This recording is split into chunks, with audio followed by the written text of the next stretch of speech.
कृष्णा करुणा सिंधु दीनबंधु जगतपते गोपेश गोपिका कांत श्री राधा कांत नमस्तुते। तप्त कांचन गौरांगी श्री राधे वृंदावनेश्वरी वरसभानुसुते देवी प्रणमामि हरि प्रिये। वाञ्छात कल्पतरु भिक्षा कृपा सिंधु भयेव च पतितानां पावनेभ्यो वैष्णवेभ्यो नमो नमः। नमः ओं विष्णु पादाय कृष्णा पृष्ठाय भूतले श्रीमते भक्ति वेदांत स्वामिनिति नामिने। नमस्ते सरस्वती देवे गौरवाणी प्रचारिणे निर्विशेष शून्यवादी पाश्चात्य देश तारिणे।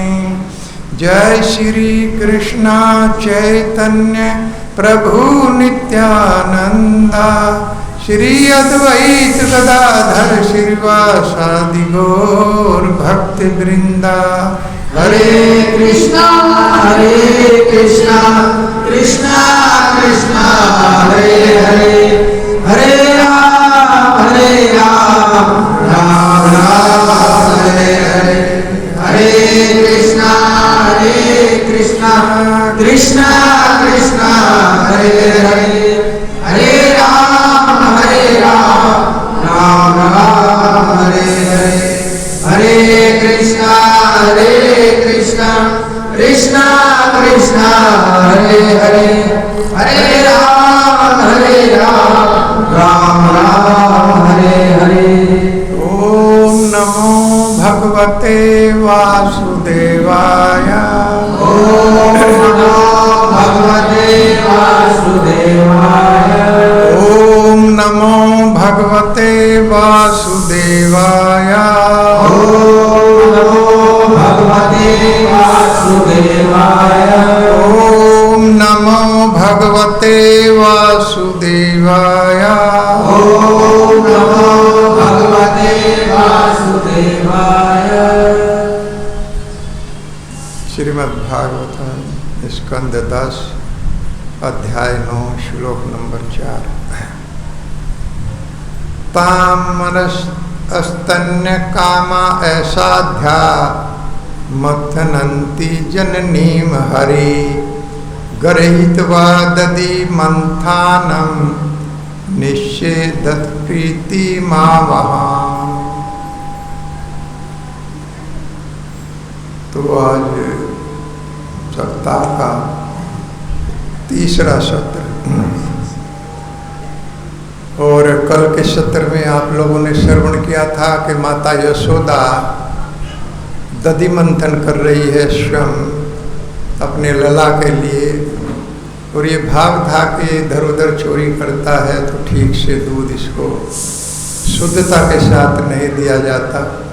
तो इस भाव के साथ और दधि मंथन के साथ साथ माता यशोदा बाल चरितानी जो बाल लीलाएं भगवान ने जो जब तक बाल लीलाएं किया था कि अगासुर का वध, पूतना का वध और माखन चोरी की लीला, चीर हरण, ऐसी जो लीलाएं भगवान ने किया था उनको गा रही थी और स्मरण भी कर रही थी और श्रवण भी कर रही थी। श्रवणम कीर्तनम विष्णु स्मरणम पादसेवनम। तो ये निरंतर तीनों कार्य एक साथ माता कर रही थी। हम लोग भी पहले किसी के ऊपर गीत बना लेते थे, जैसे हमारे आज़ादी के जो जैसे भगत सिंह, महात्मा गांधी, इनके ऊपर भी माताएं गीत गाया करती थी, उनका गीत बना लिया जाता था। इसी तरह से जो भी लीलाएं भगवान ने किया था तो उनको एक माला में परो लिया, उनका गीत बना लिया और दधि मंथन करते करते माता उसको गा रही थी। और क्षोमम वास पर्थुकटि तटे विभ्रंति सूत्र बंधन पुत्र स्नेह नुत कुछ युगम जात कंपम च सुरुभो रज्जा कर्ष शर्म भुज करत कंकणों कुंडले च स्विन्न वक्तरम कवर विगलत मालती निर्मंथन। क्या कर रही है कि वस्त्र कौन से धारण किए हैं? सोमम वासा, रेशमी वस्त्र माता ने धारण किए। रेशमी वस्त्र शुद्धता का द्योतक है, शुद्ध माने जाते हैं। तो रेशमी वस्त्र माता ने धारण किए और कटी प्रदेश को कमर से उनको बांध लिया। इसीलिए बांध लिया कि भगवान के साथ कर्म करते हुए कोई बाधा उसमें ना उत्पन्न हो, क्योंकि अक्सर माताएं कोई काम करती हैं तो वस्त्रों को बांध लेती है, तो कृष्ण की सेवा में कोई बाधा उत्पन्न ना हो, इसीलिए वस्त्रों को बांध लिया। रेशमी वस्त्र धारण किए और उन वस्त्रों को भी बांध लिया। भगवान के भक्त जितनी भी बाधाएं भगवान की सेवा में या भगवान को पाने में होती है तो उन बाधाओं को बांध लेते हैं। बड़े बड़े भक्तों को देखिए कितनी बड़ी बड़ी बाधाएं आई हैं। अब देखिए कि प्रहलाद महाराज को कितनी बड़ी बाधाएं आई, लेकिन उन सब बाधाओं को उन्होंने बांध लिया, वो तट से मसना ही हुए।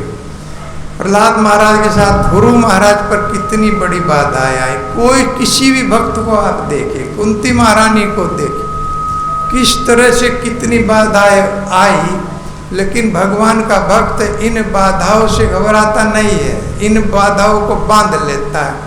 इसी तरह माता ने भी कि कोई बाधा उत्पन्न ना हो, इसलिए वस्त्रों को इस तरह से बांध लिया। और पुत्र स्नेह नुच्च कुछ युगम, और पुत्र के स्नेह में माता के दोनों स्तनों से दूध टपक रहा था प्रेम के कारण, और उनकी भौहें बहुत सुंदर थी और पूरा शरीर कंपन कर रहा था, अर्थात हिल रहा था। जैसे माता रज्जा कर्ष रस्सी को खींच रही थी, रस्सी को माताएं ऐसे ऐसे पहले खींचती थी, आजकल तो सब विद्युत के ऊपर हो गया। माताएं घर में दधी मंथन करती थी तो रस्सी से खींचती थी, मटके को रस्सी से उसमें मथनी को खींचती थी। तो ऐसे माता खींच रही थी तो पूरा शरीर पसीने से लथपथ हो रहा था, और जो कंगन थे हाथों के, जैसे खींच रही थी तो कंगन बज रहे थे। इस तरह से जैसे माता गा रही थी तो वाद्य यंत्रों का काम हो रहा था, कंगन बज रहे थे और कानों के कुंडल नृत्य कर रहे थे, नाच रहे थे। तो ये सब कृष्णा भावना भावित। कोई माता यशोदा से सीखे कि कैसे कृष्णा भावना भावित हुआ जाता है, कैसे कृष्ण के लिए कर्म किया जाता है। तो पूरा का पूरा शरीर कृष्ण की सेवा में लगा हुआ था।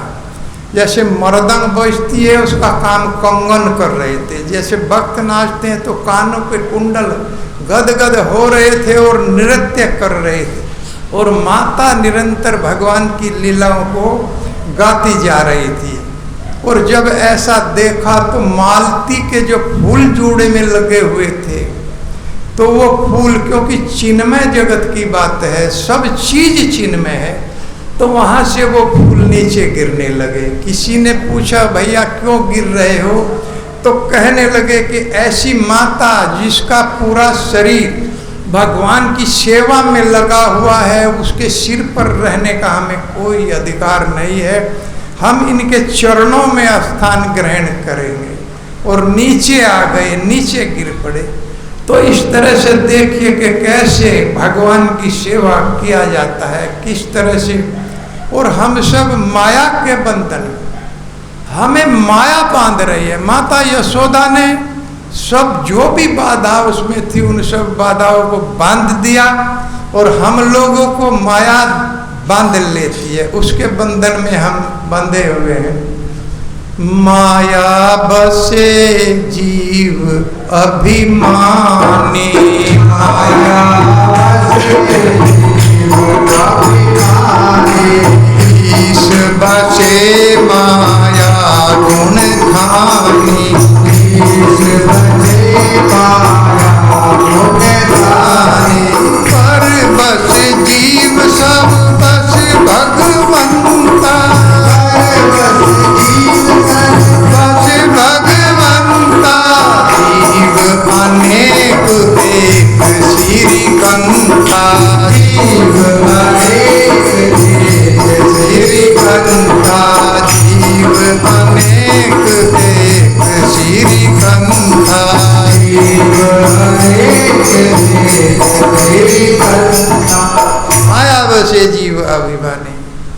जो लोग भगवान का भजन नहीं करते और अपने ही अहंकार में रहते हैं, तो ऐसे लोगों को माया बांध लेती है।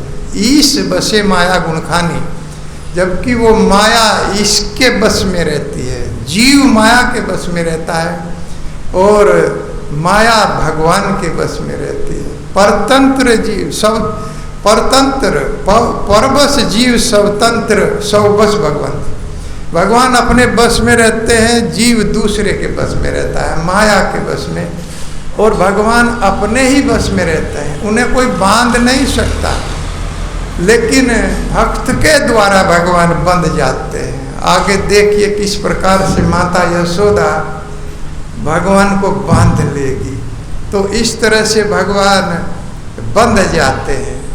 तो आगे ताम स्तन्य कामा असाध्य मंथनी जननीम हरि।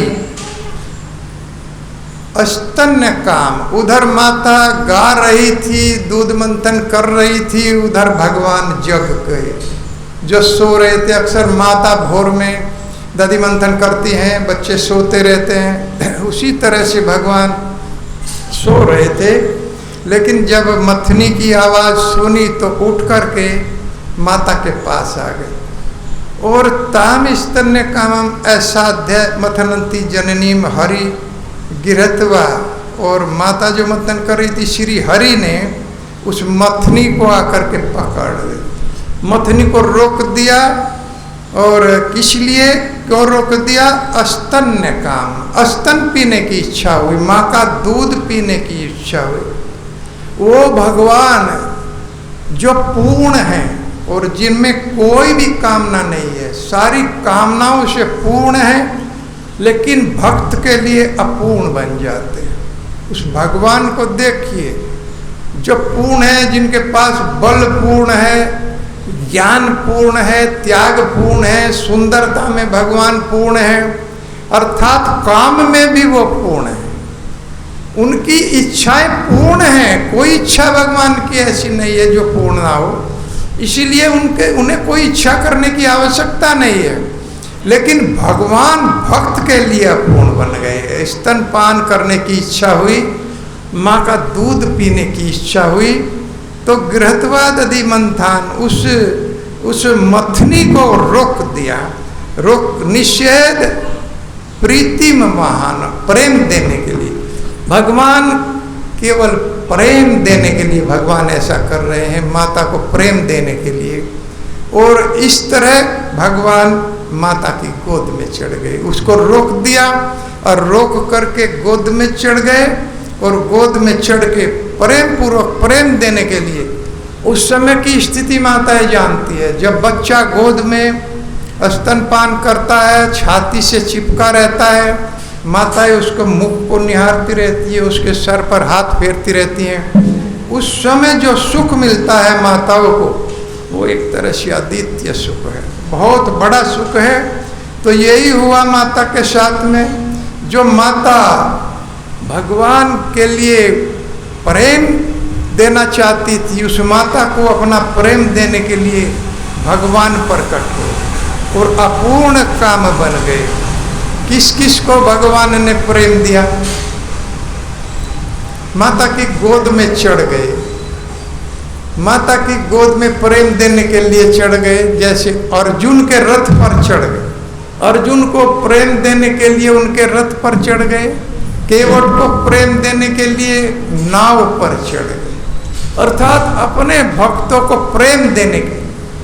जब नाव पर केवट की भगवान कहने लगे, अरे भैया हमको भी पार लगा दो।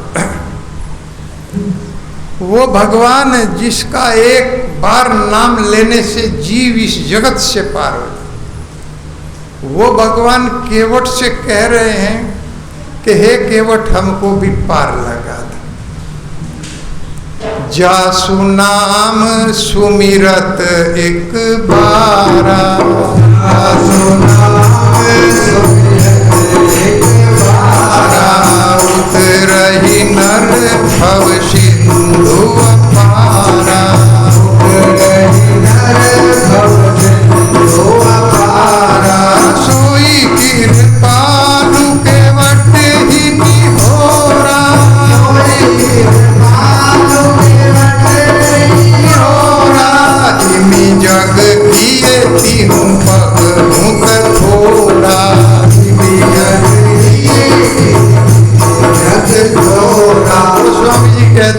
जिस भगवान के 3 कदम के लिए पूरा ब्रह्मांड कम पड़ गया, 2 ही कदम में पूरे ब्रह्मांड को नाप लिया। बलि महाराज के संबंध में कल बता रहे थे।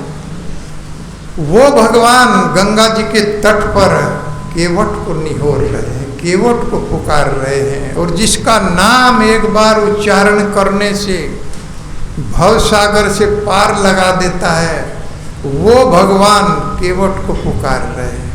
अरे केवट हमको भी किस तरह से भगवान सुख देने के लिए, प्रेम देने के लिए अपने भक्तों के पास आते हैं। असुरों का वध तो भगवान वहाँ से भी कर सकते हैं, भगवान को यहाँ आने की आवश्यकता नहीं है। पवित्राणाम साधुनाम विनाशाय च दुष्कर्ता, मैं केवल अपने साधुओं के लिए, भक्तों के लिए इस धरा पर प्रकट होता हूँ। भगवान भक्तों के लिए आते हैं। असुरों का वध तो वहाँ कर सकते हैं, लेकिन जब आ जाते हैं तो फिर असुरों का भी वध करना पड़ता है। तो इस तरह से केवट को कह रहे हैं कि पार उतारिए, लेकिन केवट आया और आकर के कहने लगा, प्रभु आपके चरणों की जो ख्याति है, आपके चरणों की रज अगर पत्थर को भी लग जाए तो स्त्री बना देती, और मेरी तो लकड़ी की नाव है, काठ की नाव, अगर इसको टच हो गया तो एक स्त्री और बन जाएगी, और एक स्त्री मेरे पास है, मेरा परिवार है, मेरी तो बहुत कम आमदनी है, भरण पोषण करना मुश्किल है, 2-2 स्त्रियों को मैं कैसे पालन कर पाऊंगा। हे प्रभु, इसलिए मैं आपके चरण धोना चाहता हूँ। तो भगवान ने इजाजत दिया तो गंगा जल लाया और पांव धोए, पांव धो करके तब नाव में बैठते हैं, और केवट भगवान को पार कराता है, उस भगवान को जिसके नाम से जीव पार हो जाता है, जिसका नाम इतना शक्तिशाली है कि भगवान से भी बड़ा है भगवान का नाम। देखिए, जो पत्थर भगवान ने फेंक दिया वो डूब गया, और जिस पर भगवान का नाम लिख दिया उसी से पुल बांध दिया, पुल बंध गया। तो भगवान से भी बड़ा भगवान का नाम नारायण नारायण नारायण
को प्राप्त करने की विधि है, और हम इस विधि को नहीं अपनाते, इसीलिए दुखों के सागर में डुबकी लगाते रहते। हम कैसे सुख प्राप्त करते हैं इस जगत में? हम किसी महात्मा के पास जाएंगे, किसी को अपना हाथ दिखाएंगे, महाराज जी बताना हाथ देख करके कुछ सुख या धन है?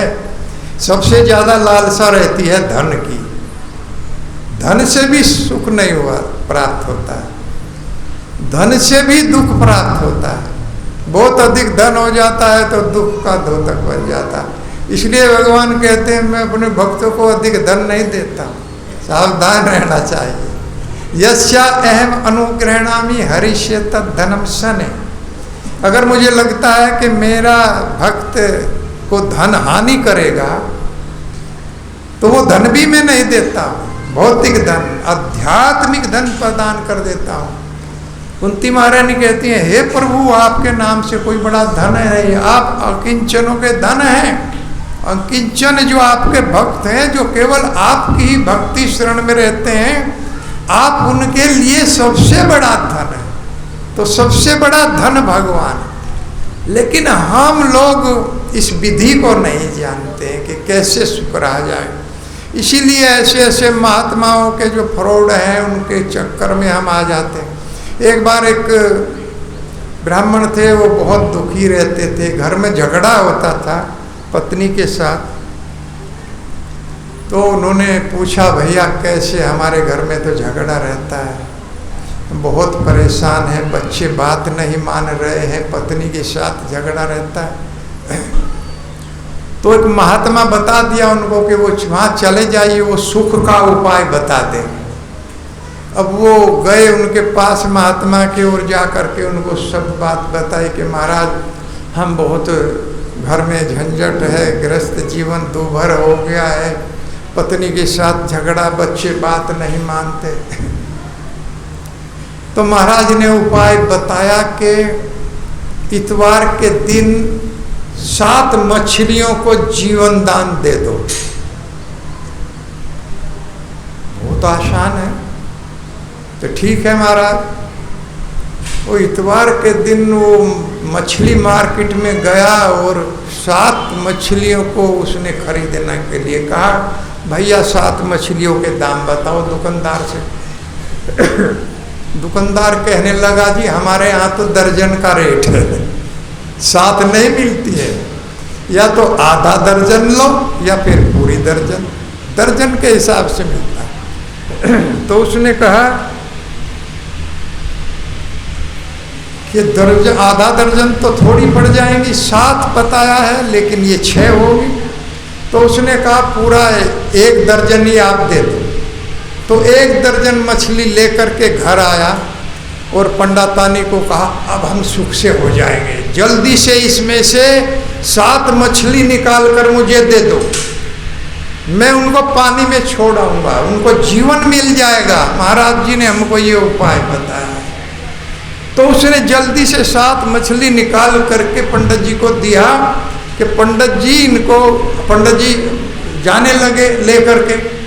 तो पंडितानी ने पूछा कि इसमें तो 5 और बच गई, इनका क्या होगा? पंडित जी ने कहा, इनकी सब्जी बना लो, मैं अभी आया।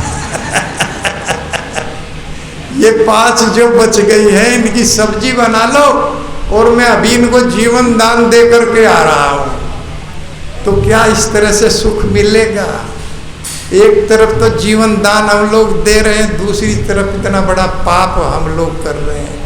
लेकिन उस पाप को तो हम भूल जाते हैं, और जो 7 मछली वो याद रखते हैं कि हमने 7 मछलियों को जीवन दान दिया। लेकिन वास्तव में हमें वही मिलता है जो हम करते हैं, जो हम बोते हैं वही हम काटते हैं। और सबसे बड़ी बात है, हमारे जो दुख है ये हमारे कर्मों को उजागर कर देते हैं। हम वैसे तो छिपा लेते हैं लोगों से, लेकिन जब दुख प्रकट होते हैं, समझ लीजिए कोई न कोई कर्म हमने ऐसा किया जो दुख के रूप में हमारा प्रकट हो रहा है। तो इस तरह से हमें सावधान रहना चाहिए अपने कर्मों के प्रति, क्योंकि सुख की विधि है। हरे कृष्णा कृष्णा कृष्णा कृष्णा हरे हरे, हरे राम राम राम हरे हरे। इन्हीं बाल लीलाओं को माता यशोदा मंथन कर रही है दधी भगवान के लिए, और गीतानी गा रही है, स्मरणती चिंतन कर रही है, और श्रवण कानों से सुन रही है। तीनों काम एक साथ हो रहे हैं। पूरा शरीर भगवान की सेवा में लगा हुआ है। कंगन वाद्य यंत्र मृदंग का काम कर रहे हैं, कुंडल नाच रहे हैं, और माता पूरा कृष्णा भावना भावित। ऐसे माताएं सेवा करती हैं घर में लड्डू गोपाल के लिए। भाव से प्रसाद, केवल कृष्ण के लिए प्रसाद बनाना चाहिए, फिर उसको सभी लोग खाते हैं, लेकिन भाव होना चाहिए। जैसे माताओं का भाव होता है, बच्चे स्कूल में जाएंगे, बच्चों के लिए प्रसाद बना दूं, पति खेत में जाएगा उसके लिए प्रसाद बना दूं, सबसे पहले भगवान के लिए प्रसाद बनना चाहिए, और उसी प्रसाद को फिर पूरा परिवार उसको ग्रहण करता है। तमंक मारूढ़ पायंत स्तनम स्नेनुतम स्मित मिक्षति मुखम एत्रक्त मुत्सर्ज जबेन सायया विमुच्यमाने पियसी तवधि श्रिते। गोद में चढ़ गए भगवान और माता के वस्त्रों से स्तन को बच्चा निकाल लेता है, निकाल करके और दोनों हाथों से पकड़ के और पीने लगे, दूध पीने लगे। और माता को स्नेह से मुख को देखने लगी, उनको मुख को निहारने लगी, और प्रेम से शरीर पर हाथ फेरने लगी। देखिए किस तरह से भगवान पूरा का पूरा माता यशोदा से चिपके हुए हैं, शरीर से चिपके। एक बार भगवान शिव भगवान के दर्शन करने के लिए आए थे, क्योंकि भगवान शिव वैष्णव मान्य था। शंभु भगवान के बहुत बड़े भक्त हैं, और जितने भी प्राकाट्य भगवान के होते हैं, अधिकतर सबसे पहले भगवान शिव प्रकट होते हैं दर्शन के लिए। तो दर्शन करने के लिए आए तो लल्ला यही 4-5 दिन का हुआ होगा। तो बाहर दासी ने अंदर आकर के बताया कि एक महात्मा आए हुए हैं, और वो महात्मा बच्चे का दर्शन करना चाहते हैं। माता यशोदा ने कहा कैसे महात्मा है? कि महात्मा राख शरीर पर लपेटे हैं, विभूत लपेटे हैं, और सर्प गले में उसके पड़े हुए। अरे ऐसे महात्मा को नहीं, हमारे बच्चे को कुछ हो जाएगा, डर जाएगा बच्चा, ऐसे महात्मा को दर्शन नहीं देंगे, बोल दो कि दर्शन नहीं होंगे। तो दासी ने आकर कह दिया कि मैया ने मना किया है, दर्शन नहीं होंगे। तो भगवान बड़े उदास, भगवान शिव बड़े उदास हुए, बहुत विनती किया लेकिन काम बना नहीं दर्शन का। तो जाकर के वहीं यमुना जी है पास में, और पास में जाकर के यमुना जी पर भगवान शिव रोने लगे। और जैसे ही भगवान शिव रोने लगे, उधर भगवान जोर जोर से रोने लगे, बड़े जोर से रोने लगे। माता यशोदा ने बहुत मनाया, स्तन पिलाया, लेकिन भगवान चुप होने को नहीं थे। तो कहने लगे अरे उस महात्मा को बुलाओ, वो कुछ जादू हो गया, मेरे बच्चे को वो अच्छा है, झाड़ फूक जानता होगा, उसको बुला करके ला। दासी दौड़ी दौड़ी गई, देखा कि यमुना जी के तट पर भगवान रो रहे थे शिव। उनसे कहा कि माता यशोदा बुला रही, आपको चलिए, देखो किस तरह से भगवान अपने भक्त को दर्शन देते हैं। तो बुला करके भगवान सोचने लगे शिव के जरूर भगवान ने कुछ काम लीला ऐसी किया है जो मुझे ये बुलाने के लिए आई। और भगवान शिव गए, और जा करके यशोदा माता कहने लगी देखो हमारा बच्चा डर जाएगा आपसे, आप दूर से ही झाड़ फूक कर दो। अब भगवान को तो स्पर्श करना था भगवान का, भगवान शिव को। तो कहने लगे मैया मैं आपका बच्चा डरेगा नहीं, आप इसको अपने कंधे से लगा लो, मुंह पीछे हो जाएगा, मुझे तो इसका चरण स्पर्श करना है और उसी चरण से ये ठीक हो जाए। और माता यशोदा ने कंधे पे लगा लिया और पैर नीचे रह गया, तो भगवान शिव ने उस पैर को उठाकर अपने मस्तक पे धारण किया। तुरंत बच्चा रोना बंद हो, उसी समय रोना बंद कर दिया बच्चे ने। और भगवान शिव कहते हैं कि धन्य हो, मेरा ये शरीर पूरा का पूरा कंपित हो गया, ऐसा आनंद मुझे आज तक प्राप्त नहीं हुआ जो इसके स्पर्श करने से, गोविंद के स्पर्श करने से मुझे ये आनंद प्राप्त हुआ है। धन्य ये माता यशोदा जो पूरा का पूरा भगवान को अपने शरीर से चिपकाए हुए, पूरा शरीर से चिपकाए। तो धन्य है माता यशोदा जो स्तनपान करा रही है, पूरा का पूरा भगवान को अपने शरीर से चिपकाए हुए। कितना आनंद। इति तरक सब लीला भीरानंद पुण्य सब गोस्वामी में जंतम आख्यापयंतम।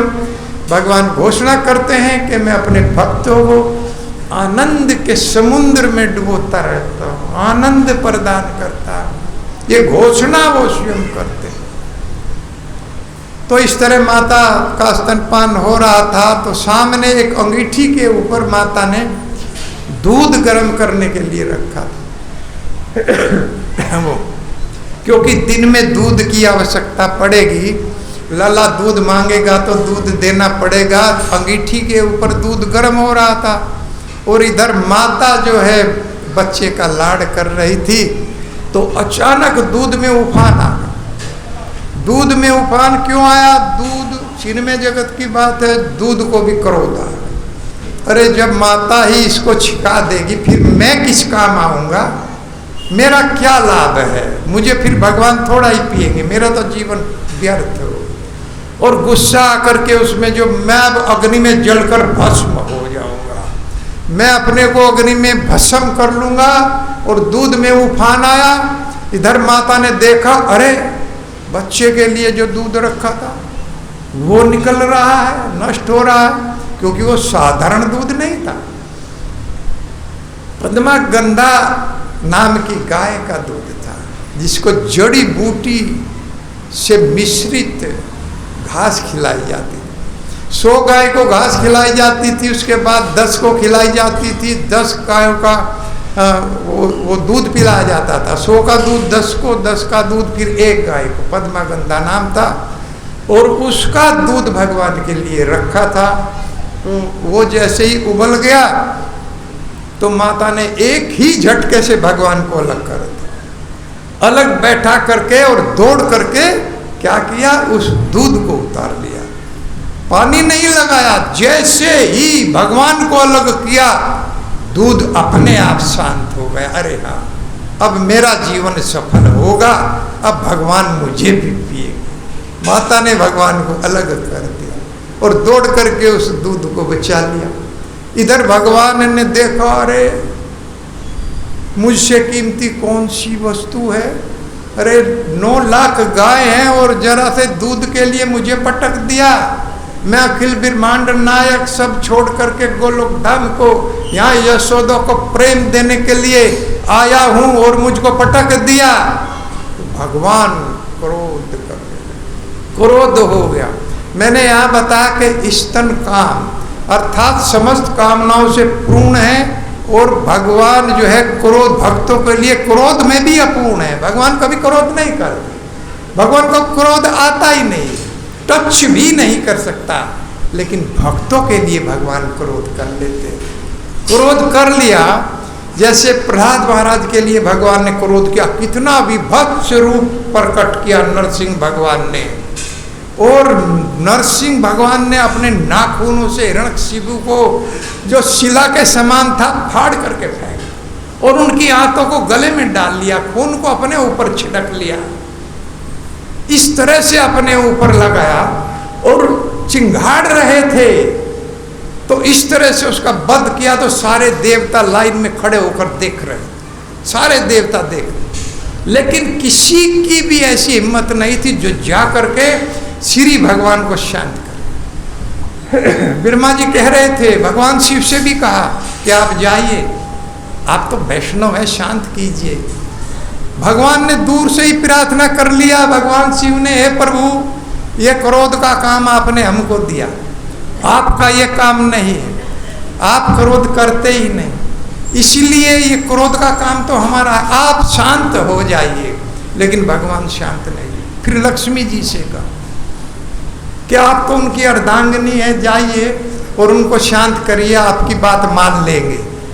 हुंकार रहे थे भगवान। लक्ष्मी जी कहने लगी, मैंने आज तक ऐसा रूप श्री भगवान का नहीं देखा, इसलिए मैं भी नहीं जा रही हूँ, मुझे भी भय लग रहा है।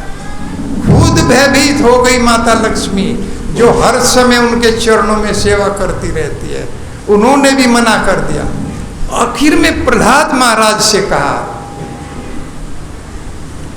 ब्रह्मा जी कहने लगे, हे प्रहलाद, आप ही जाइए, आप ही शांत कीजिए, आप ही के लिए भगवान यहाँ पर आए, आप ही के लिए भगवान ने ये रूप धारण किया है। और प्रहलाद महाराज निर्भीक होकर श्री भगवान के पास हाथ जोड़कर खड़े हुए और श्री भगवान ने उठा करके अपनी गोद में बैठा लिया और उस तरह से जीभ से चाटने लगे जिस तरह से गाय अपने बछड़े को चाटती।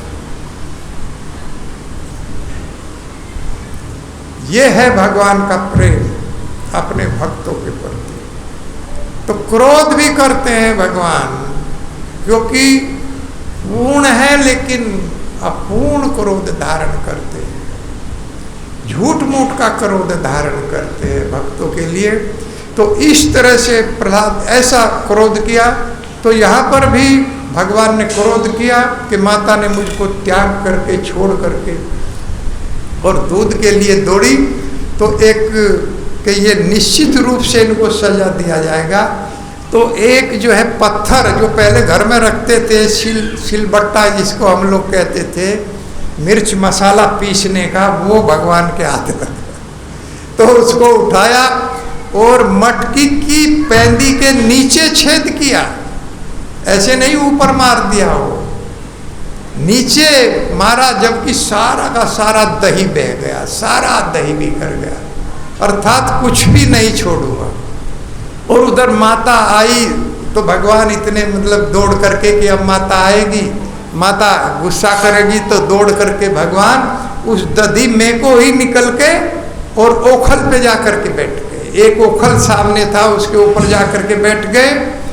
तो दधी में को क्यों निकले? दधी, जैसे वो दधी भी कह रही हो, अरे मेरा तो जीवन व्यर्थ हो ही गया, कम से कम इसके भागते हुए के चरणों को तो स्पर्श कर लूं। तो उनके चरणों से वो दही लिपट गई और जब जा रहे थे तो वो दही के निशान होते चले गए।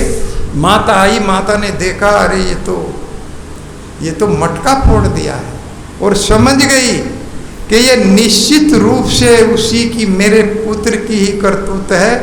संजात कोपा स्फुरता अरुणा धर्म, भगवान ने क्रोध में अपने होठ काटे और होठ काट करके भित्वा मरसा अश्रु दर्शनम रहो जघास हयंग मंत्रम गता, और उस मटके को फोड़ और दूध बहता रहा, दधी बहती रही, उसी में से निकल करके गए। और यशोदा आई और आ करके एक तरफ तो थोड़ा क्रोध हुआ, लेकिन अपने बालक की करतूत पर हंसने लगी कि बुद्धिमान बहुत है, नीचे से फोड़ा, ऊपर से भी फोड़ सकता था, लेकिन बहुत बुद्धिमान है, जरा भी दही मटके में नहीं बचा। और भगवान जा करके एक ओखल के ऊपर बैठ गए। तो माता देख करके और एक छड़ी तलाश किया, माता ने छड़ी लेकर के उनकी तरफ को बढ़ी। तो पहले क्या कर रहे थे, भगवान ने उधर छीके से माखन उतार लिया जो पहले से रखा हुआ था, उसको बासी माखन कहना चाहिए, उसको खा रहे थे, बानरों को खिला रहे थे और पक्षियों को खिला रहे थे और अपने आप भी उसको खा रहे थे। यशोदा माता ताजा माखन निकाल रही थी खिलाने के लिए, लेकिन भगवान बासी माखन खा रहे थे, जैसे दिखा रहे हों कि निश्चित अब मैं बासी माखन खाऊंगा और बीमार हो जाऊंगा, अब देखो कितना कष्ट दूंगा, मैं बीमार पड़ूंगा इस माखन को खा करके, और फिर मुझे हॉस्पिटल में एडमिशन दिलवाएगी तब मालूम पड़ेगा, वहाँ जो खर्चा मैं कराऊंगा कभी कभी बच्चे ऐसा कर लेते हैं, तो वो खर्चा वहाँ पर होगा, तो इसलिए बासी माखन खा रहे थे। और बानरों को माखन खिला रहे थे, क्यों? जैसे धन्यवाद कर रहे हो कि रामा अवतार में आप लोगों ने मेरा बहुत सहायता किया, आप लोग मेरे लिए युद्ध किया है। और वो कुछ भूखे रहकर, बेचारों को कुछ खाने को भी नहीं मिला था। जब रावण के साथ युद्ध हुआ भगवान का, तो वो भगवान याद कर रहे हैं कि अब खूब माखन खाओ, खूब माखन। उनको माखन खिला रहे हैं, तुमने भूखा रह करके मेरे लिए युद्ध किया था, इसीलिए तुम माखन खाओ। तो उनको माखन दे रहे हैं, अपने आप भी माखन खा रहे हैं। और इधर माता एक छड़ी तलाश किया और उसको लेकर के उधर को बढ़ रही। हरे कृष्ण मंत्र गाओ। भजहु रे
गोविंद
तम्मात् यष्टिं परवीक्ष्य सत्वरं ततो वरुहा ससार भीतभीतम् गोप्यान् धावत् यमाप योगिनां क्षमं परवेष्टुं तप्सेरितं मनः। तो भगवान बंदरों को बानरों को माखन खिला रहे थे, अपने आप भी माखन खा रहे थे, लेकिन देख रहे थे बार बार कि माता जरूर आएगी। और उधर माता ने छड़ी को उठा लिया, बार बार देख रहे थे, खाते भी जा रहे थे और देख भी रहे थे। और माता छड़ी को उठा करके जैसे ही भगवान ने देखा कि पास में आ गई है, तुरंत उतर के ओखल से और भागने लगी। और माता वो छड़ी लेकर के उनके पीछे भागने लगी, दौड़ने लगी। तो इतना भयभीत हो गए भगवान कि उनकी आंखों से आंसू बहने लगे। किस तरह से वो भगवान, यहाँ पर कह रहे हैं सुखदेव गोस्वामी कि वो भगवान जिनसे भय भी भय खाता, वो भगवान जिनको बड़े बड़े योगी तपस्वी अनेक अनेक वर्षों तक ध्यान के द्वारा, तपस्याओं के द्वारा उनकी कोई माप प्राप्त नहीं कर पाते, बड़े बड़े समय लग जाता है, बहुत समय लगा देते हैं, लेकिन कुछ भी अता पता नहीं चलता। उस भगवान को माँ यशोदा की छड़ी से वो किस तरह से भयभीत होकर के दौड़ रहे हैं और रो रहे हैं। देखिए किस तरह से भगवान अपने भक्तों के द्वारा बंध जाते हैं, अपने भक्तों से बहकर। बड़े बड़े असुरों का भगवान वध करते हैं, लेकिन अपने भक्त के द्वारा बहकाते हैं। माता यशोदा की छड़ी से दौड़ रहे हैं।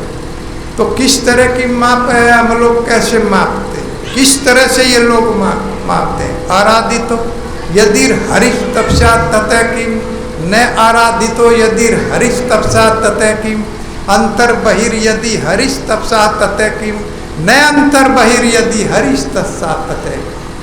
अगर आपने भगवान की आराधना नहीं किया, भगवान की आराधना किया है, भगवान के नाम को गाया है, तो कठोर तपस्याओं से, ज्ञान से, ध्यान से वो फल आपको कभी भी प्राप्त नहीं हो सकता। ये नारद जी बोल रहे हैं। नारद जी ने इस श्लोक को उद्धृत किया है। आराधितो यदि हरि तपसा ततः, यदि आपने भगवान की आराधना कर ली, और भगवान शिव तो कहते हैं कि कृष्ण की आराधना से पद्म पुराण में श्रेष्ठ कोई आराधना है ही नहीं। आराधितो यदि आराधना नाम सर्वेशाम विष्णु आराधनम परम, विष्णु की आराधना परम है। ये भगवान शिव पद्म पुराण में माता पार्वती से कह रहे, तस्मात् परतरम देवी तदीय नाम सम अर्चनम। हे देवी सुनो, भगवान की जो आराधना है इसके सामने कोई आराधना नहीं ठहरती। भगवान के नाम के सामने किसी का नाम नहीं ठहर पाता है। इसीलिए ये सबसे बड़ी आराधना है। क्यों? क्योंकि भगवान अपने भक्त को भी अपने समान बना लेते, अपने से भी श्रेष्ठ बना ले। किस तरह से माता यशोदा के आगे भाग रहे, भगवान अपने भक्तों को अपने से श्रेष्ठ घोषित करते। अर्जुन को कहते कौनते है प्रतिजानी ने में भक्त प्रणसती, कुंती पुत्र घोषणा करो मेरे भक्त का कभी नाश नहीं हो। अपने भक्त से घोषणा कराना चाहते, लेकिन हम लोगों की माप दूसरी है। हम लोग कैसे मापते, भगवान का नाम नहीं गाएंगे और इस तरह से भाई यही है कि किसी का बुरा ना करो, झूठ मत बोलो, सत्य का वर्णन करो, किसी की आत्मा को ना दुखाओ, बस यही भजन है। ये कह के पीछा छुटा ले, बहुत साधारण बात है। बहुत लोग हमको मिलते हैं, कहते हैं प्रभु जी ये तो सब किसी की आत्मा को ना दुखाओ, किसी का बुरा मत चाहो, झूठ मत बोलो। हमने कहा आप इसमें से कितने काम करते हैं, कौन सा काम करते हैं? एक भी काम नहीं कर सकते। आप यही झूठ बोल रहे हैं कि झूठ नहीं बोलते। कोई भी व्यक्ति ऐसा नहीं है जो झूठ ना बोलता। और 4 जगह तो शास्त्र ही रिकमेंड करता है झूठ बोलने के लिए। तो झूठ बोले बिना आदमी नहीं रहता। अब जानने की जिज्ञासा होती कौन कौन सी जगह ग्रंथ कहता है झूठ बोल देना चाहिए। ये नहीं कि ऐसा झूठ बोल दे, जैसे किसी कन्या की शादी के लिए आप झूठ बोल सकते हैं, उसके संबंध में शादी के लिए आप झूठ बोल सकते हैं। लड़की की बड़ाई कर सकते हैं, बुराई करना अपराध है। वो पुण्य है बहुत बड़ा, वो झूठ नहीं है। ग्रंथ कहता है उसको झूठ नहीं कहा गया। एक किसी गाय की रक्षा के लिए, ब्राह्मण की रक्षा के लिए आप झूठ बोल सकते हैं, वो कोई झूठ नहीं है। अपनी जान को बचाने के लिए भी आप झूठ बोल सकते हैं, क्योंकि ये शरीर भजन के लिए अगर आपको बचाना है तो आप अपने शरीर को बचाने के लिए भी झूठ बोल सकते हैं। आप अपनी कमाई में थोड़ा झूठ बोल सकते हैं। कभी कभी दुकानदार बोलता है महाराज हम तो ये आपको रेट टू रेट दे रहे हैं, वो रेट टू रेट नहीं दे रहा, वो उसमें कमा रहा है, लेकिन बिजनेस के लिए थोड़ा बहुत झूठ जो है वो चल जाता है, तो वो भी झूठ नहीं है। जो अपनी जीविकोपार्जन के लिए हम थोड़ा झूठ बोलते हैं तो ये झूठ नहीं है। तो वो व्यक्ति जो कहता है कि यही भजन है, वो झूठ बोलता है। किसी का बुरा नहीं चाहेगा, ईर्ष्या तो मन से जाती ही नहीं। कैसे? हमने कहा ये आम का वृक्ष है, ये आम का वृक्ष कितने वर्षों से जड़ अवस्था में खड़ा हुआ है और ये बेचारा किसी का बुरा भी नहीं कर रहा है, और इसमें कोई पत्थर मारेगा तो फल देगा और पथिक को छाव देगा। कितना श्रेष्ठ काम कर रहा है, फिर भी जड़ अवस्था में। ये जड़ बना दिया गया कर्मों के अनुसार। इसीलिए भजन तो करना पड़ेगा, भजन के बिना पीछा छूटने वाला नहीं है। नहीं तो बार बार जन्म मृत्यु जरा और व्याधि इन्हीं में। जैसे परसों में बता रहा था कि भगवान किस तरह से कहते हैं अरे पुत्र आओ मेरे पास आओ, कुछ मांगने के लिए आओ। लालच भी दे रहे हैं कि सब पापों से मुक्त करूंगा, सर्वधर्मान परित्यज्य मामेकं शरणं व्रज। अरे पुत्र मेरी शरण में आ जाओ, मैं तुम्हारा कल्याण करूँगा। अरे कुछ मांगने के लिए आ जाओ। अगर मेरी शरण में कुछ इच्छार्थ हो, जिज्ञासु अर्थार्थी ज्ञानी चे भरत वर्ष है। भगवान कहते हैं कि जो दुखी है वो दुखी मेरी शरण में आ जाओ, जिसको धन चाहिए वो धन के लिए मेरी शरण में आ जाओ। जिज्ञासु मेरी शरण में आ जाओ और ज्ञानी। आप मेरी शरण में आना पड़ेगा तब जाकर के उद्धार होगा। लेकिन जाने के लिए तैयार नहीं है, क्योंकि हमने झूठी शरण पकड़ ली है। बस अपना परिवार और इससे बाहर हम नहीं देखते। भगवान के नाम का उच्चारण समस्त कलमोशों से मुक्त करके गोलोक धाम में प्रविष्टि, अर्थात ये सारे झंझट खत्म हो जाएंगे। अब की बार जो हम ये दुख झेल रहे हैं, फिर ये दुख मिलने वाले नहीं हैं, लेकिन हम वहाँ जाने के लिए तैयार ही नहीं हैं। प्रहलाद महाराज कहने लगे हे प्रभु नरसिंह भगवान से कि मैं तो निश्चित पार हो जाऊंगा, मैं तो आपकी गुण लीला कथा में रहता हूँ, गाता हूँ, मैं तो निश्चित पार हो जाऊंगा। प्रभु आप मेरी चिंता ना करें। मैं चाहता हूँ कि लोगों की चिंता करें जो यौवन रूप में हैं, जो लोग आपका भजन नहीं करते, इन यौवनों की चिंता करो, इनको पार लगाओ। भगवान कहने लगे पूछ लो प्रहलाद ये जाने के लिए तैयार नहीं। असुर पुत्र से पूछा प्रहलाद महाराज ने, बताओ गोलोक धाम कौन कौन चलेगा।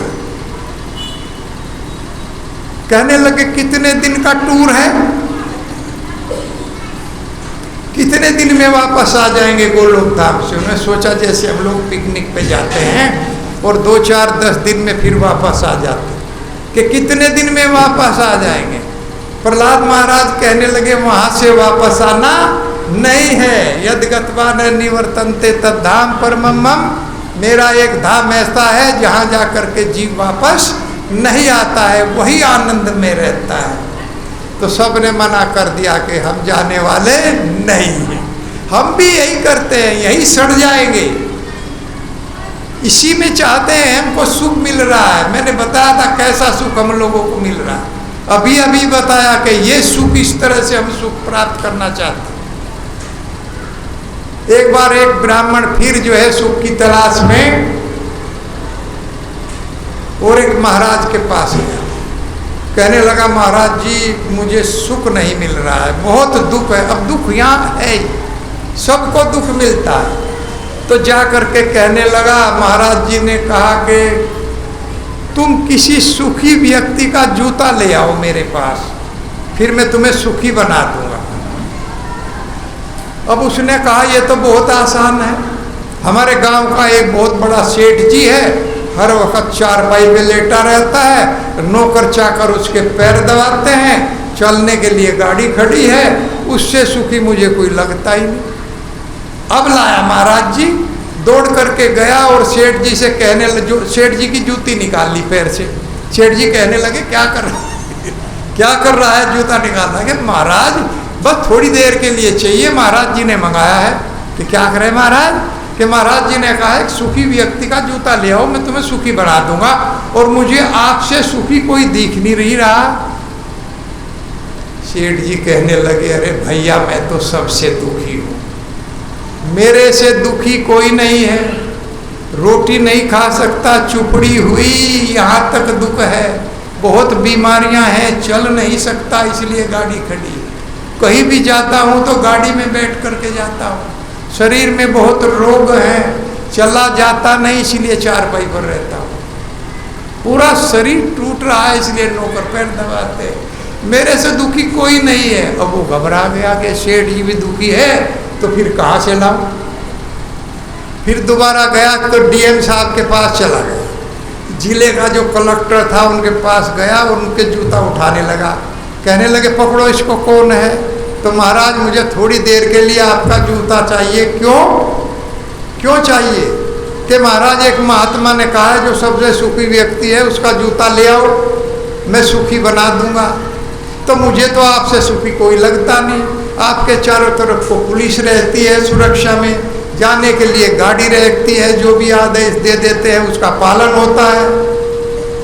डीएम साहब कहने लगे, भैया मैं बहुत दुखी हूँ, गलती तो कोई करता है जिले में और सजा मुझे मिलती है। मेरा बिस्तर बंधा रहता है, तुरंत ट्रांसफर कर दिया जाता है। अगर जिले में कहीं भी झगड़ा होता है तो मुझे दंड दिया जाता है। सुनता कोई मेरी है नहीं, ऊपर से बहुत अधिकारी बैठे हैं। तो भैया मैं तो बहुत दुखी हूँ।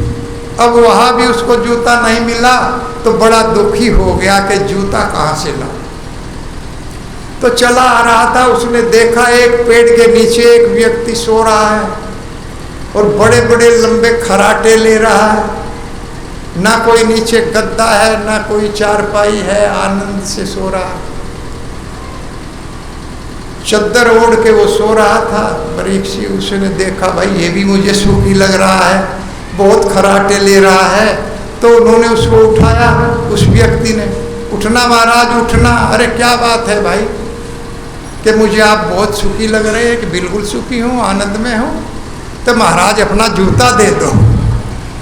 उसने कहा कि जूता मैं रखता ही नहीं भैया। अगर मैं जूता रखता तो फिर मैं यहाँ सुखी रहता क्या?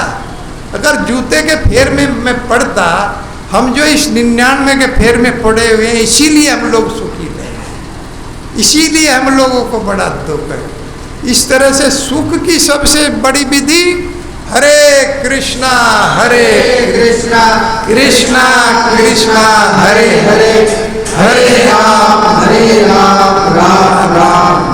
तो बड़ी बड़ी माप बड़े बड़े ज्ञानी ध्यानी तपस्वी करते हैं, लेकिन भगवान का कोई खोज वो नहीं पाते। वही भगवान अपने भक्तों के साथ नाच रहे हैं, लीला कर।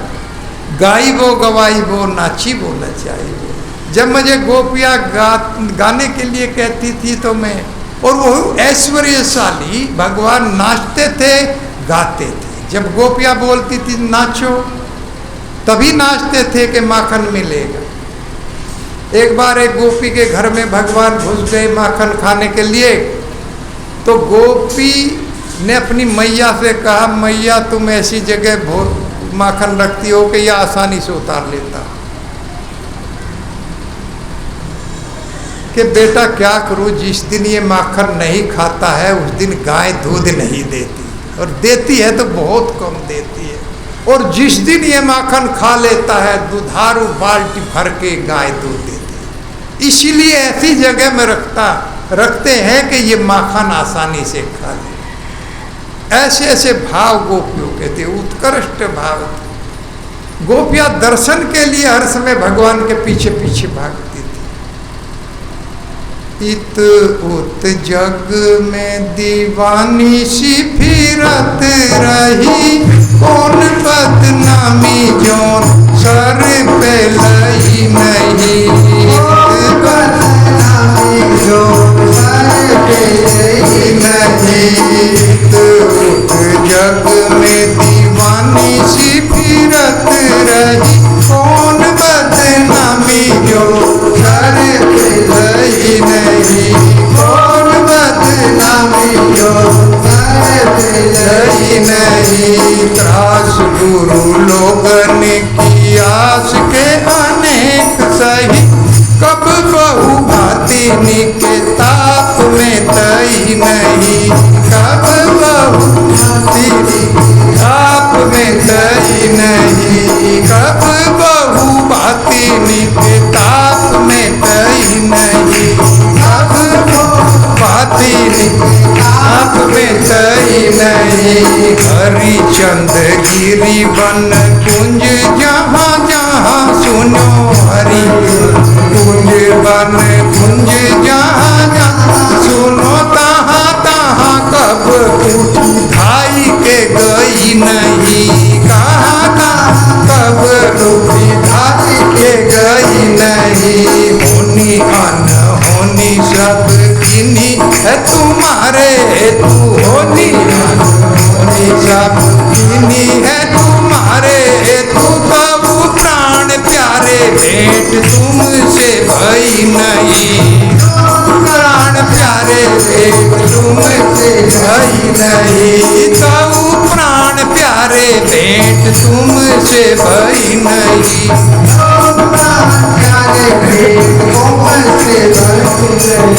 दूत जग में दीवानों की तरह से फिरती हैं आपके दर्शन के लिए। कहाँ हो हे नंदलाल, हे श्याम सुंदर, तुम कहाँ हो? खोजती हुई गोपियाँ फिर रही हैं। हमने कितने ताप कितने दुख तुम्हारे लिए इस जगत में सहन किए हैं। हरिचंद जी कहते हैं कि गिरी वन कुंज, गोवर्धन पर, महावन में, वृंदावन में, जहाँ जहाँ भी हमने सुना वहीं दौड़ दौड़ के हम गए। जहाँ हमें मालूम हुआ कि श्री भगवान कान्हा वहाँ मिलेगा तो वहीं हम दौड़ करके गए हैं। होनी अनहोनी सब तुम्हारे लिए हमने सहन की, लेकिन तव प्राण प्यारे भेंट तुमसे हुई नहीं। उसके बाद भी तुम्हारा दर्शन दुर्लभ हो। भगवान का दर्शन इतना आसान नहीं है, बड़े बड़े भक्तों को दर्शन नहीं, लेकिन अनन्य भक्तों को, यशोदा जैसे भक्तों के घर में भगवान प्रकट हो जाते हैं। लड्डू गोपाल के रूप में भगवान हमारे घर में प्रकट हो जाते हैं अगर हम भाव के साथ में उनकी सेवा करें। लेकिन जब हमसे कोई पूछे कितने हो, तो हम बताएंगे 2 हम हैं, 2 हमारे बच्चे, 4 हैं। वो लड्डू गोपाल जो असली बाप बैठा उसे भूल जा, उसे बताना चाहिए ना 5 हैं। एक हमारे पिताजी जो सच्चे पिताजी, एक हमारे भगवान हैं घर में, 2 हमारे बच्चे हैं, 2 हम पति पत्नी हैं। यही कमी आ जाती है कि हम घर में तो रख लेते हैं लेकिन गिनती में उसको निकाल देते हैं। हमारे घर में सर्दियों में या कोई भी सामान आएगा तो जितने भी बच्चे आकर के बैठ जाते हैं, मगर सबकी ढेरी लगाओ। मूंगफली आती है तो सबकी ढेरी लगती है अलग अलग। 1 किलो मूंगफली आएंगी तो 1 किलो में 8 सदस्य हैं तो 8 की ढेरी लगेगी। एक सबसे पहले ढेरी जो है वो लड्डू गोपाल की निकाल दी जाएगी। सबसे पहले उसके लिए निकालो, उसका भोग लगाओ, फिर उसमें मिलाओ। यह है वास्तविक सेवा। उसको घर में क्यों भूलते हो भाई? वो तो घर का सदस्य है। सबसे पहले भोजन उसको देते हैं हम लोग, भोग लगाते हैं और फिर उसको भूल जाते हैं। उसको भूलना नहीं, क्योंकि उसको हम भूल गए तो वो हमें भूल जाएगा, और उसको हम याद रखेंगे तो वो हमें कभी नहीं भूलता। साधुओ हरदम मायम साधु नाम हरदम त्वायम मदनयंते न जानते नायम ते मनोगपी। मैं साधु के हृदय में रहता हूँ, उसको कभी नहीं भूलता। साधु मुझे अपने हृदय में रखता है, वो मुझे नहीं भूलता। इसलिए वो मेरे विषय में जानता है और मैं उसके विषय में जानता हूँ। ऐसा बनना चाहिए, और ऐसे तभी बनेंगे। कोई बड़ी बात नहीं है। भगवान का उच्छिष्ट, भगवान का भोग, 16 माला जप और 4 नियमों का पालन। हरे कृष्णा हरे कृष्णा कृष्णा कृष्णा हरे हरे, हरे राम राम राम हरे। लेकिन हमारी माप दूसरी हो जाती है। हम कैसे मापते हैं? भगवान का भक्त ठीक ठीक माप रखता है भगवान की। यशोदा माता छड़ी से माप रही है। ब्रह्मा जी भी स्तुति गाते हैं, माता यशोदा ने स्तुति नहीं गाई, छड़ी लेकर के चली, और भगवान आगे आगे भाग रहे हैं छड़ी से। देखो कैसे भक्त है, भगवान डर के भाग रहे हैं। और उसी समय लगता है कि माँ कुंती भी वहाँ गई हुई थी। कुंती महारानी अपनी स्तुति में गाती है, बहुत सुंदर श्लोक है। गोप्या ददे तवि कृता गसी दाम तावत याते दशा स्वरूप कलिलांजन संभ्रमाक्षम वक्त्रम ननीय भय भाव नया स्थित सा माम विमोहयति भेरपी यद विभेति। हे श्याम सुंदर, हे कृष्ण, उस समय जब यशोदा छड़ी लेकर तुम्हारे पीछे भाग रही थी और तुम मोटे मोटे आंसू निकाल रहे, कपोलों पर काजल लग गया था, दोनों हाथों से तुम अपने आंखों को मसल रहे थे, सारा कपोल काला काला हो गया। मुख पर आपके वक्त्रम भयभीत ऐसे लग रहे थे, मुख से आप इतने भयभीत लग रहे थे कि मैं भी मोहित हो गई कि ये भगवान है। ऐसा मेरे हृदय में भाव आया जब आप यशोदा की छड़ी से घबरा कर गोप्या ददे करता कसी दाम तावत रस्सी लेकर के दौड़ रही थी, छड़ी लेकर के दौड़ रही थी बांधने के लिए। उस समय आपकी स्थिति ऐसी थी, आपके मुख पर बहुत बड़ा भय छाया हुआ था, आप डर रहे थे, आप रो रहे थे, आगे आगे भाग रहे थे, मैया मारो मत, मैया मारो मत, और आप जो है उसकी छड़ी से बहुत भयभीत थे। वक्त्रम, आपके मुख पर भय छाया हुआ था, वो भय जो आपके सामने ठहर नहीं सकता। लेकिन माता यशोदा का साथ उस समय दे रहा था। आपके सामने भय भी भय खाता है प्रभु, आपसे तो भय भी भयभीत रहता है, वो भय आपके मुख पर छाया हुआ, क्योंकि उस समय वो भय आपके भक्त माता यशोदा का साथ दे रहा है। इसीलिए सा माम विमोहयति, में मोहित हो गई। ये कैसा भगवान है भाई, कैसे रो रहा। उस समय में मुझे भी मोहित कर दिया था। हे प्रभु, ऐसी आपने लीला उस समय किया था। इसलिए हमारी माप कैसी है कि एक माता जी दुकान से बहू कहने लगी कि कुछ कपड़ा दिलवा दो माता जी, कि चलो कपड़ा लाते हैं।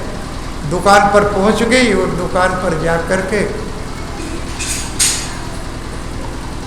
दुकानदार को कहा कि कपड़ा दे दो। दुकानदार मीटर से नापने लगा। मीटर की नाप नहीं चलेगी, हमारे लोटे से नाप करके दो। लोटे से तो नहीं नपेगा, कैसी बात करते हो, रोजाना हम दूध नहीं मापते इससे, हम दूध भर भर के मापते हैं। तो माता जी अरे नापो इसी से, जबरदस्ती, ये हमारी बुद्धि की माप है। इस तरह से हम भगवान को मापते।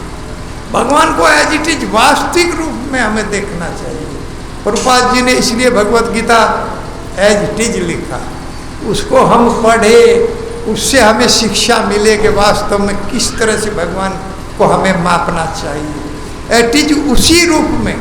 और लोगों की दृष्टि कामी पुरुष, वस्त्र हरण करना, गोपियों के पीछे भागना, यही तक सीमित रहती है हम लोगों की सोच। वास्तविक रूप में उनको जानना बहुत कठिन।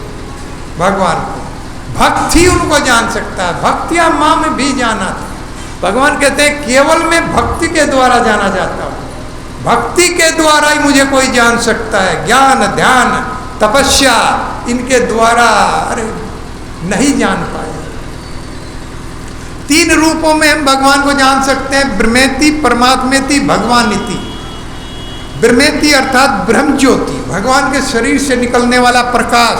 भगवान का जो धाम है वो किसी बिजली से, सूर्य से, चंद्रमा से प्रकाशित नहीं है, वो भगवान के शरीर से निकलने वाले प्रकाश से प्रकाशित है, वो उससे प्रकाशित होता है। तो भगवान के शरीर से जो ज्योति निकलती है उसको ब्रह्म ज्योति कहा जाता है। ज्ञानी लोग यहाँ तक जा सकते हैं और वहाँ से फिर जैसे अग्नि में से पतंगे निकलते हैं उसमें से भी निकल करके नीचे इसी जगत में आना पड़ता है। और सर्वव्यापी परमात्मा को ध्यान लगाने वाले लोग केवल सर्वव्यापी परमात्मा तक जा सकते हैं। लेकिन भगवानिति, भगवान का भक्त भगवान तक पहुँच जाता है, भगवान को प्राप्त कर लेता है। भक्तों ने किया है, यहाँ तक कि भगवान खुद आते हैं। अर्जुन के रथ पर खुद चढ़ गए, यशोदा की गोद में खुद चढ़ गए, केवट की नाव पर खुद चढ़ गए। वो खुद आते हैं, लेकिन बुलाने की हमें क्षमता हो। कलयुग में बस एक ही उपाय है, हरे कृष्णा कृष्णा कृष्णा हरे हरे, हरे राम राम राम हरे। अरे भक्त, भक्ति परेशानुभव विरक्ति, एक साथ ये 3 काम करता है। ये नाम प्रेम भी देता है, ईश अनुभूति करता है, विरक्ति दिला। जिस तरह से खाना खा के हम लोग निश्चित हो जाते हैं, परपद्य मानस तथा यशनत सौ तुष्टि पुष्टि क्षुदपायो अनुघासम। खाना क्या करता है? खाना तुष्ट करता है, पुष्ट करता है और भूख से छुटकारा दिलाता है। 3 काम करता है। हम तो खाना खा के छुट्टी कर देते हैं, फिर खाने का काम शुरू होता है। खाना पेट से प्रत्येक शरीर के अंग में पहुंचता है, उस अंग को पोषित करता है, तुष्टि प्रदान करता है, फिर भूख से छुटकारा दिलाता है। इसी तरह से ये भगवान का नाम गा करके हम लोग छुट्टी कर देना चाहिए। भगवान का नाम गाएं, फिर भगवान के नाम का काम शुरू होता है कि वो भगवान का प्रेम देता है, इस अनुभूति कराता है कि मेरा भगवान मेरे अंदर बैठा है या मेरा भगवान मेरे साथ साथ चलता है। कभी कभी हम लोग कहते हैं अरे भगवान ने बचा लिया, आज तो भगवान ने बचा लिया, वो भगवान साथ है, और इस जगत से विरक्ति दिलाता है। जब ऐसी स्थिति आ जाएगी तो इस जगत की बात अच्छी नहीं लगेगी। ये एक भक्ति का कारण है। और कैसा होना चाहिए? बड़े बड़े भक्त तिरुभुवन वैभव भेद व्यापी कुंठा स्मृति जितात सुरादि भी मिरज्ञात न चलती भगवत पादार बिंदा लव निवेशा अर्ध अपि यैसे वैष्णवाग्रे। अग्रणी वैष्णव के लक्षण बता रहे। हरि जी से प्रश्न किया निमि महाराज ने कि आपके भक्तों के लक्षण क्या हैं, तो लक्षण बता रहे हैं। क्या लक्षण है, कैसा है? श्रेष्ठ भक्त का लक्षण बता रहे। श्रेष्ठ भक्त कैसा है? जो त्रिभुवन वैभव हेतु अकुंठ स्मृति, जिसकी अकुंठ स्मृति हो जाती है भगवान में, तो वो उसे कहा जाए अरे भैया त्रिभुवन के वैभव तुमको दिए जाएंगे, तीनों लोक के ऐश्वर्य तुमको दिए जाएंगे। लव निवेशा अर्धापि, केवल आधा क्षण के लिए तुम श्री भगवान का चिंतन छोड़ दो। तो क्या कहता है? न चलती भगवत पादार। बड़े बड़े ऋषि मुनि जिस भगवान की खोज में रहते हैं, अकुंठ स्मृति लगाए रहते हैं, अगर वो भक्त से कहा जाए कि त्रिभुवन के ऐश्वर्य दिए जाएंगे और तुम आधा क्षण के लिए केवल भगवान का चिंतन छोड़ दो, तो मना कर देता है कि मैं भगवान का चिंतन नहीं छोड़ सकता, ये त्रिभुवन के ऐश्वर्य मुझे नहीं चाहिए। ये है वैष्णव, अग्रणी वैष्णव, जो कृष्ण के लिए कुछ भी त्यागने के लिए तैयार रहता है लेकिन भगवान को नहीं छोड़ता, वो अग्रणी वैष्णव है। ऐसे वैष्णव बनने का प्रयास करना चाहिए। बड़े बड़े दुख आए भक्तों के ऊपर, लेकिन भगवान को नहीं छोड़ा। प्रहलाद महाराज का मैं बार बार कह रहा हूँ, ध्रुव महाराज को मैं बार बार कह रहा हूँ, अमरीश महाराज को मैं बार बार कह रहा हूँ, जिनके ऊपर इतनी बड़ी बड़ी विपत्तियां आई लेकिन भगवान को उन्होंने नहीं छोड़ा। यही है अग्रणी वैष्णव। और ऐसे वैष्णव के हृदय में आकर के बैठ जाते हैं भगवान। जिस रूप में भी आप उनका चिंतन भजन करोगे उसी रूप में भगवान हृदय के अंदर प्रकट हो जाएंगे। सबके हृदय में तो भगवान परमात्मा रूप में हैं।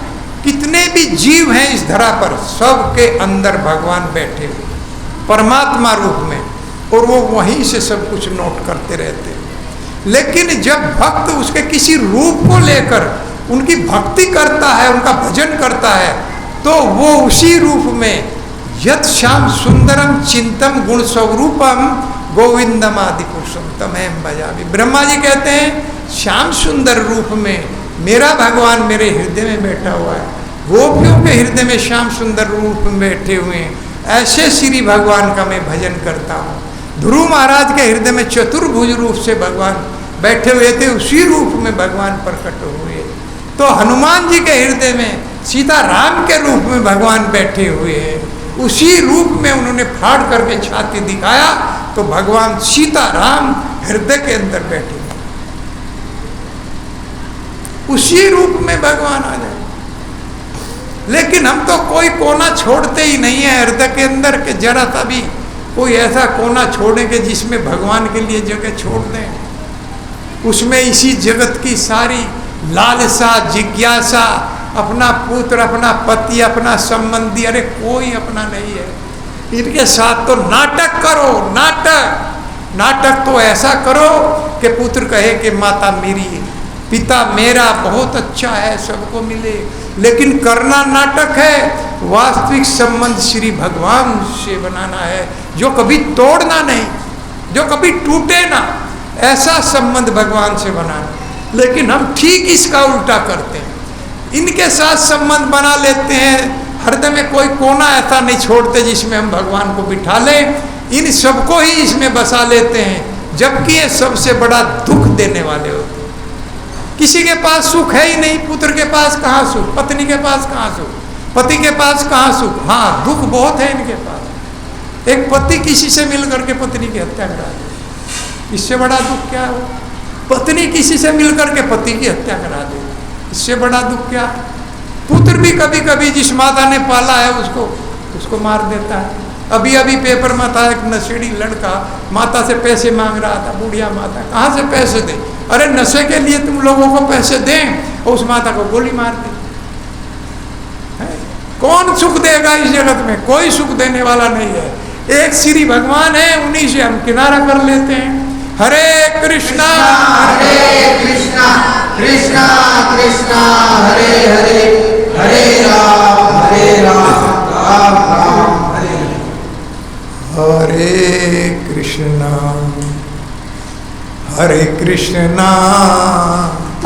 कृष्णा कृष्णा हरे हरे, हरे रामा राम राम हरे हरे। हरे कृष्णा कृष्णा कृष्णा हरे हरे, हरे राम राम हरे हरे।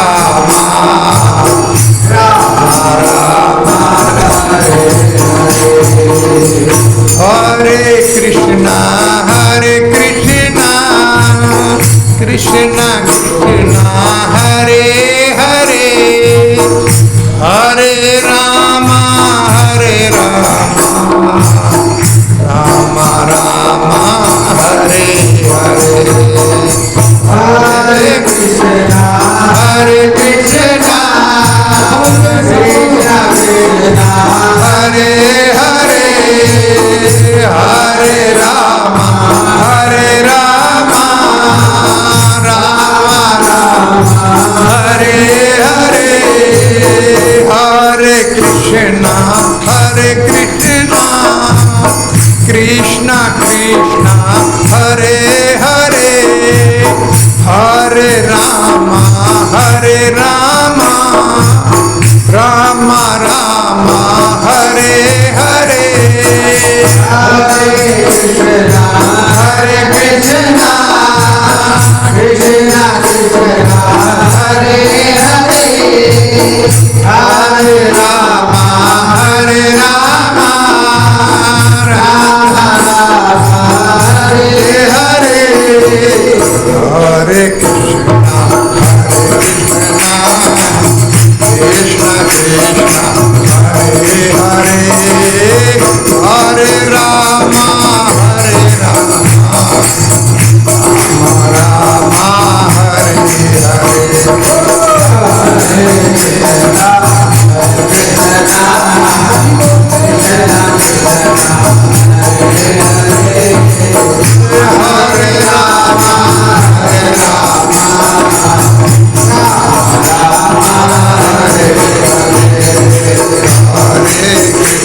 चाहा, कैसे मापना चाहा।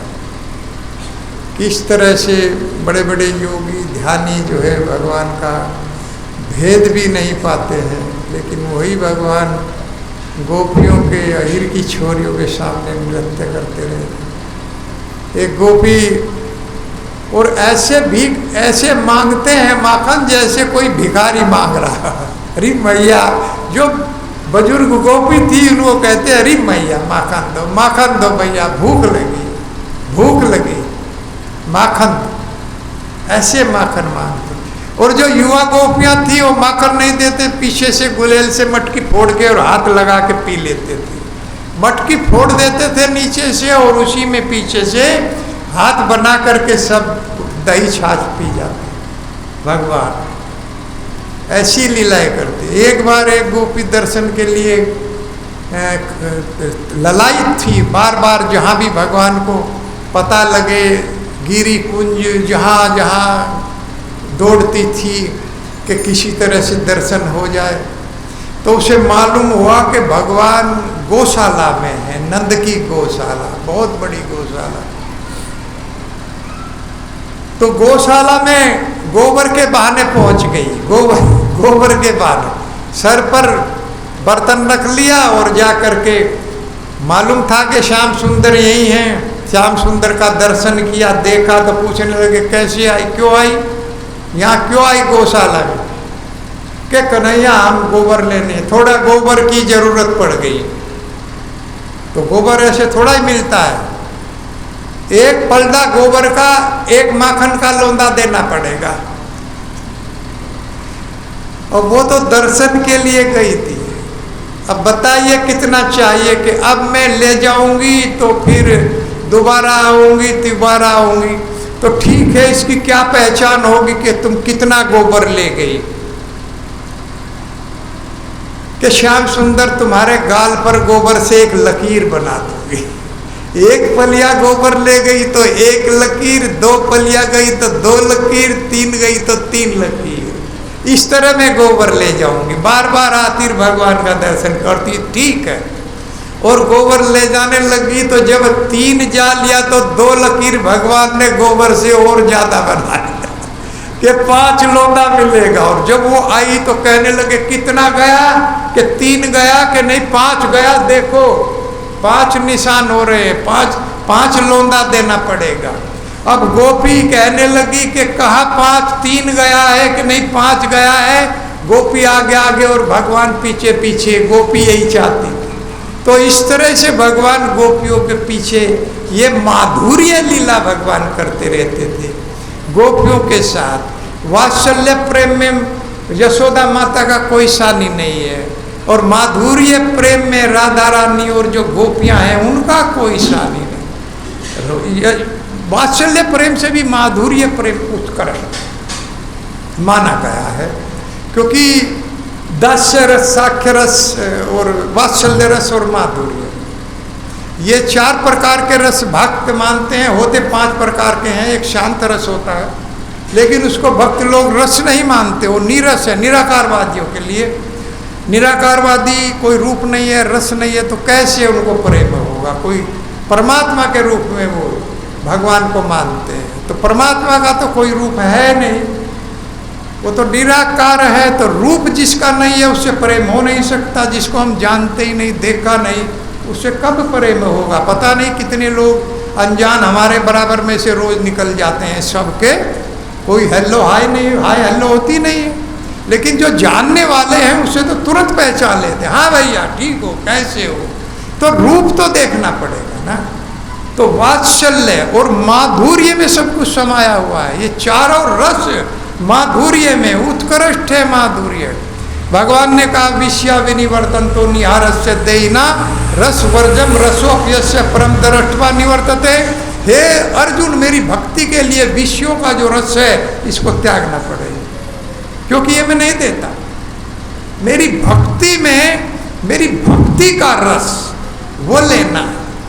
तो ये कैसे प्रभु, ये तो बहुत कठिन है। देहधारी जीवों के लिए विषयों का रस तो त्यागना बहुत कठिन है। नहीं, जब उत्तम रस मिल जाएगा, तुच्छ रस अपने आप छूट जाएगा। इसके लिए प्रयास नहीं करना पड़ेगा।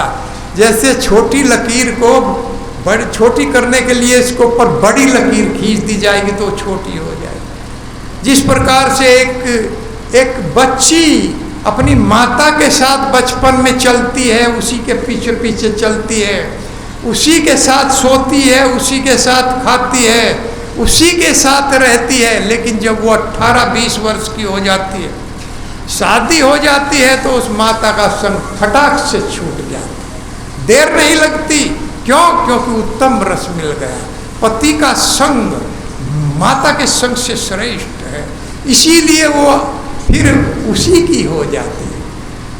माता का संग आसानी से छूट जाता है क्योंकि उत्तम रस प्राप्त हो गया। किसी बच्चे को तोड़ फोड़ हो रहा है तो कोई सुंदर सा खिलौना दे दो तो तोड़ फोड़ घर में बंद हो जाएगी। क्यों? उत्तम रस मिल गया, वो उसी में खेलता रहेगा, उसी से खेलेगा। इसीलिए बहुत आसान है भगवान का रस प्राप्त करने के लिए हरि नाम संकीर्तन।